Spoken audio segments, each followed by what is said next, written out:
Assalamu alaikum student. This video is for class 6 A and B both, and ये video का second part है chapter 6 using more on Excel. ठीक है, ये chapter 6 more on Excel का second part है. Video का पहले पार्ट में हम लोग पढ़ चुके हैं कि एक्सेल क्या है, उसको फॉर्मेटिंग, सेल्स को हम लोग किस तरह से फॉर्मेटिंग कर सकते हैं. अब दूसरे पार्ट में हम लोग आगे फर्दर पढ़ेंगे. ठीक है, तो यहाँ पे क्या है, using merge and center option. First we have to learn what is merge and center option. You can merge two or more cell in an Excel worksheet by using merge and center option. हम लोग 2 और 3 cell को एक साथ मर्ज कर सकते हैं by using worksheet. हम लोग किस merge and center option से हम लोग 2-3 सेल को एक साथ मर्ज कर सकते हैं. यहाँ पे देखिए किस तरह से अलग अलग सेल्स है और यहाँ पे जो है पूरा एक में हो गया है. ठीक है, तो इसी को कहते हैं मर्ज. 2-3 सेल्स को एक साथ मिला देना, उसको कहते हैं मर्ज एंड मर्ज. ठीक है, this option combine 2 or more selected adjacent cells to create a single cell and align the data to the center of the merged cell. ये ऑप्शन क्या करता है, हम लोग को 2-3 सेल को सेलेक्ट करके एक साथ मर्ज कर एक सिंगल सेल में चेंज कर देता है, मर्ज कर देता है. और इसमें जो डेटा रहता है जो हम लोग लिखते हैं इसमें, वो कहाँ आता है, वो सेंटर में आ जाता है. तो इसीलिए इसको बोलते हैं merge and center option. Okay, to merge the cell and center align the data, follow the steps given below. Cell को मर्ज करने के लिए और सेंटर अलाइनमेंट जो है इसका सेंटर में रखने के लिए हम लोग को क्या कुछ स्टेप्स फॉलो करना पड़ेगा. सो वो क्या है, step 1, select a range of cells that you want to merge and center align. पहले हम लोग को क्या करना पड़ेगा, सेल्स को सेलेक्ट करना पड़ेगा जिसको हमको मर्ज करना है. 3-4 सेल को एक साथ सेलेक्ट करना पड़ेगा. ठीक है, जिसको मर्ज करना है. फिर उसके बाद होम टैब में जाकर मर्ज and centre button, home tab में मर्ज और सेंटर बटन है, उस पर हम लोग क्लिक करेंगे. इन द अलाइनमेंट ग्रुप में मर्ज और सेंटर बटन है, उसमें क्लिक करेंगे. उसमें क्लिक करने के बाद क्या होगा, the cell will merge and data will become centered align. उसमें क्लिक करने के बाद क्या होगा, सेल ऑटोमेटिकली मर्ज हो जाएगा. जितना सेल हम सेलेक्ट किए हैं उतना सेल मेरा मर्ज हो जाएगा और डाटा जो है वो सेंटर में हो जाएगा. ठीक है, फिगर 6.4 में देखिए दिया हुआ है किस तरह से ये 4 डेटा है, जो 4 सेल है, जो ABCD, ये 4 सेल है. ये चारों सेल को सेलेक्ट करके मर्ज किया गया है. तो यहाँ पे जो डेटा जो था, अलाइनमेंट जो था इसका सेंटर में आ गया मर्ज करने के बाद. ठीक है, now the next is applying border. How can we apply a border in a worksheet. To apply a border in a worksheet, follow the steps given below. Border को अप्लाई करने के लिए क्या करना हम लोग को पड़ेगा. देखो यहाँ पे किस तरह से यहाँ पे एक बॉर्डर जो सेल है, देखो ऐसे सेल है नॉर्मल लाइनिंग में, उसको बॉर्डर देने के बाद एक थिक लाइनिंग आ गया है, तो इसको हम लोग बॉर्डर दिए हैं. ठीक है, तो इसको बॉर्डर देने के लिए क्या करना पड़ेगा, सेलेक्ट अ सेल और a range of cells to which you want to apply border. पहले हम लोग सेल को सेलेक्ट करेंगे, कितना से कितना हमको बॉर्डर देना है. जैसे यहाँ पे देखो 2, 3, 4, 5, 6 सेल तक और यहाँ पे D सेल तक. ठीक है, तो ये पूरा हम लोग सेलेक्ट करेंगे. सेलेक्ट करने के बाद then we have to go on the home tab, click the down arrow next to the border button. Border button के पास यहाँ पे देखो होम टैब में जाएंगे, बॉर्डर बटन के पास इस तरह से एक डाउन एरो है, इस पे हमको क्लिक करना है. In the font group and select the desired type of border from the drop down list. इसमें क्लिक करने के बाद इस तरह से एक ड्रॉप डाउन लिस्ट, यहाँ पे इस तरह से एक लिस्ट आ जाएगा. तो फॉन्ट ग्रुप में हम लोग इसमें से जैसे हम लोग को बॉर्डर चाहिए, पूरा बॉर्डर चाहिए, हाफ बॉर्डर चाहिए, सेमी बॉर्डर चाहिए, जो भी बॉर्डर चाहिए वो हम लोग बॉर्डर पे हम लोग क्लिक करके यहाँ पे बॉर्डर ला सकते हैं. ठीक है, now the next is applying background colour. अब हम लोग को इसका बैकग्राउंड कलर डालना है, इसका बैकग्राउंड में कलर डालना है. तो उसको हम लोग कैसे करेंगे, to apply a background colour to a cell और a range of cells, follow the steps given below. Border में बैकग्राउंड कलर में देने के लिए सेल या रेंज ऑफ सेल्स को, बहुत सारे सेल्स को बॉर्डर देना है. तो उसके लिए हमको क्या करना पड़ेगा, first we have to select the cell to which you want to apply the background colour. पहले हम लोग सेल को सेलेक्ट करेंगे जिसको हमको बैकग्राउंड कलर डालना है. ठीक है, सपोज इसको हम लोग एक कलर डालना है, ठीक है, तो हम लोग ये 1 और 2 को हमको एक कलर डालना है, तो हम 1 और 2 को सेलेक्ट करेंगे। पूरा सेलेक्ट करने के बाद होम टैब में क्लिक करेंगे। Click the down arrow next to the fill colour.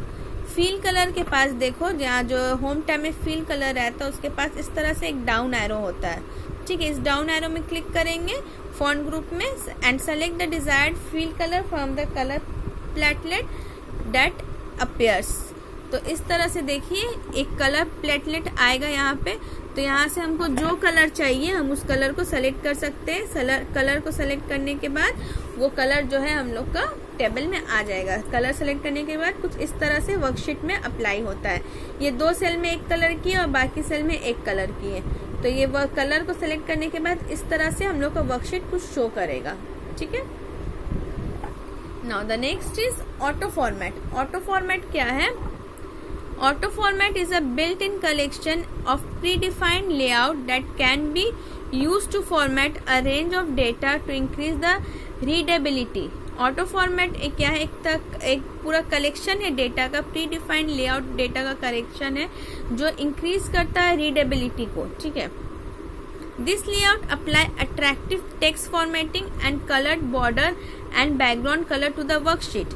इसमें क्या होता है ऑटो फॉर्मेटिंग में, क्या क्या रहता है? This layout apply attractive text formatting, अलग अलग तरह का बहुत अट्रैक्टिव टेक्स्ट फॉर्मेटिंग होता है। कलर बॉर्डर होता है और बैकग्राउंड कलर भी बहुत ज़्यादा अट्रैक्टिव होता है, बहुत ज़्यादा कलर्स रहता है। The button of auto format is not available under any of the tabs on the ribbon. ये जो ऑटो फॉर्मेट का बटन है ये किसी भी टैब में वहाँ पे अवेलेबल नहीं रहता है, जो होम टैब में जितना उसमें अवेलेबल नहीं रहता। To display auto format button on the quick access toolbar follow the steps given below.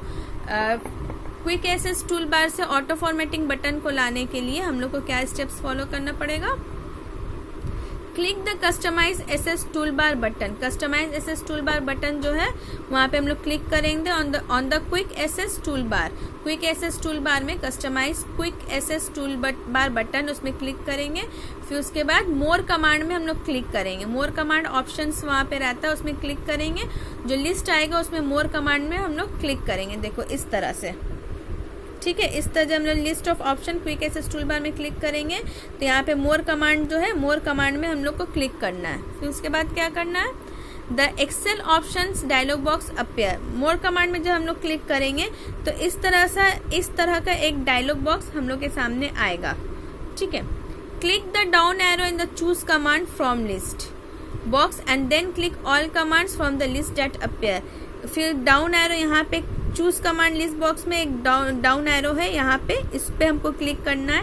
Click करने के बाद ऑल कमांड आएगा, ऑल कमांड का लिस्ट जो है यहाँ पे पूरा शो करेगा, ठीक है। Then what we have to do? Select auto format option from the list box. Auto format option जो है यहाँ पे, ऑटो फॉर्मेट ऑप्शन जो है उसको हमको सेलेक्ट करना है list box on the left side and then click the add button to move auto format option in the list box on the right side. यहाँ जो ऑटो फॉर्मेट ऑप्शन जो है यहाँ पे हमको सेलेक्ट करना है। फिर उसके बाद click add button, add button में क्लिक करेंगे। क्लिक करके जो button auto format option list box जो है वो राइट साइड में यहाँ पे आ जाएगा, ठीक है। इसके बाद क्या करना? Then we have to click on okay. उसके बाद हम लोग ओके बटन में क्लिक करेंगे। इस button is displayed on the quick access toolbar. उसके बाद जो ओके बटन में क्लिक करने के बाद वो जो है इस तरह से एक बटन जो है, इस तरह से एक आइकॉन जो है क्विक एक्सेस टूल बार में शो करेगा, ठीक है। To use the auto format follow steps given below. Auto format को यूज करने के लिए हम लोग को क्या करना पड़ेगा? Step 1, select the range of cell that to which you want to apply auto format features. जो सेल्स में हम लोग को ऑटो फॉर्मेट फीचर्स डालना है पहले हम उसको सेलेक्ट करेंगे। Click the auto format button on the quick access toolbar, the auto format dialog box appear. Quick access tool bar में ऑटो फॉर्मेट बटन जो है उसमें हम लोग क्लिक करेंगे तो auto format quick access toolbar जो है, ऑटो फॉर्मेट बटन जो है यहाँ पे आ जाएगा, यहाँ पे आ जाएगा, ठीक है। उसके बाद क्या करना है? Select the desired option from the available style. यहाँ पे देखो, यहाँ पे जब क्लिक करेंगे तो बहुत सारे स्टाइल आ गया है ऑटो फॉर्मेट बटन में। यहाँ पे बहुत सारा अलग अलग तरह के स्टाइल है, कलर बॉक्सेस है, बहुत कुछ है। तो इससे हम लोग कुछ भी एक के ऊपर क्लिक करके, सपोज हमको ये लेना है, कलरफुल बॉक्स लेना है, तो इसको हम लोग सेलेक्ट करके क्लिक करेंगे, फिर उसके बाद ओके करेंगे, क्लिक ओके। ओके करने के बाद सपोज ये वाला हम लिए, इस पे क्लिक करने के बाद ओके करेंगे, तो ओके करने के बाद हमारा जो टेबल जो है कुछ इस तरह से दिखने लगेगा। वर्कशीट आफ्टर ऑटो फॉर्मेट, ये वर्कशीट जो है हमारा ऑटो फॉर्मेट हो गया। इसमें हमको क्या करना पड़ा, कोई अलग से कलर नहीं डालना पड़ा, कुछ अलग से टेबल को काम नहीं करना पड़ा, टेबल के ऊपर अलग से हमको बैकग्राउंड कलर वगैरह, फॉन्ट कलर वगैरह नहीं डालना पड़ा। ऑटो फॉर्मेट करने के बाद ये ऑटोमेटिकली कलर्स में आ गया है। ठीक है, तो होपफुली आप लोगों को समझ में आया होगा। इसके साथ एक असाइनमेंट हम दे रहे हैं, आप लोगों को करना है। पहला क्वेश्चन आंसर में जाइएगा, देखिएगा, write the step to apply border and background colour to the cell in Excel. पहले हम लोग को क्या करना है, अप्लाई बॉर्डर और बैकग्राउंड कलर दोनों हम लोग को करना है एक्सेल में। ठीक है, इस दोनों के स्टेप्स लिखना है, बॉर्डर का भी और बैकग्राउंड कलर का भी, दोनों के स्टेप्स लिखना है। What is the use of auto format feature in Excel, auto format features का क्या यूज है एक्सेल में, ये करना है। ठीक है, तो ये दो क्वेश्चन जो है आप लोगों को कॉपी में करके रखना है। ठीक है, बस ये दो क्वेश्चन आप लोगों को कॉपी में करना है, बाकी जब फर्दर पढ़ाएंगे तो फर्दर करवाएंगे। ओके, इस वीडियो में इतना ही, नेक्स्ट वीडियो में हम लोग आगे पढ़ेंगे। अल्लाह हाफिज।